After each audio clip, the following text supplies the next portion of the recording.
Good evening. Our Claudette threats are finished at this point, and we are seeing a chance for rain tomorrow, as I mentioned, but not so much associated with what is now tropical depression Claudette. And yes, it did briefly become a tropical storm very early this morning and is now a tropical depression as the center moves into Alabama. A lot of heavy rain off to the northern and eastern side of the storm, and it may become a tropical storm again from the National Hurricane Center by Monday or Tuesday once it gets back out over warm water. We'll talk about the naming of that storm in just a second, but first, just to point out, radar really quiet across southeast Louisiana, although looking at those Doppler rain totals estimated by radar, just a huge swath of rain across parts of St. Tammany and into coastal Mississippi from late last night and into today. And in fact, kind of transferring that to the actual rain amounts that we did see. These are actual recorded amounts. Pearl River more than 12 inches. Slidell one spot got more than 10, and a widespread area across Slidell got 8 to 10,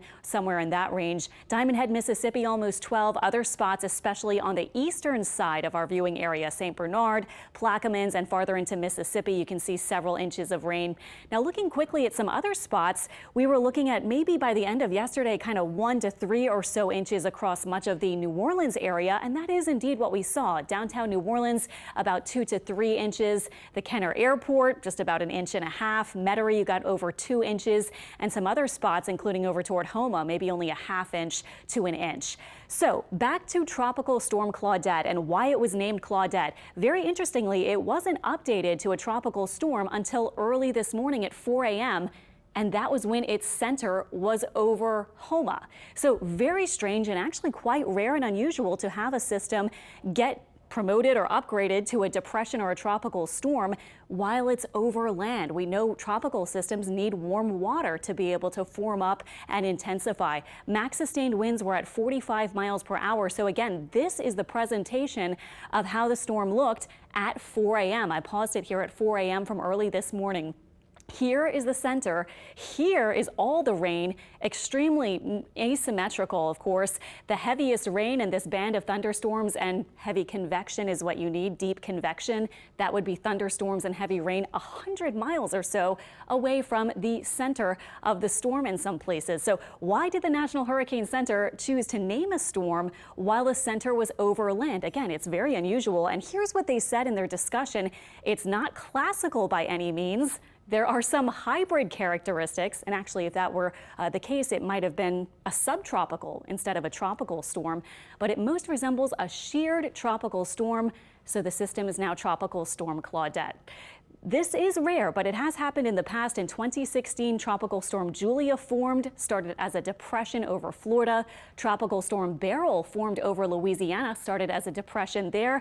And back in the 70s, and that takes us to the beginning pretty much of the weather satellite era, Clara started as a depression over South Carolina and later became a hurricane. But all of these started as depressions, and then they actually did move out over water to strengthen to tropical storms or hurricanes.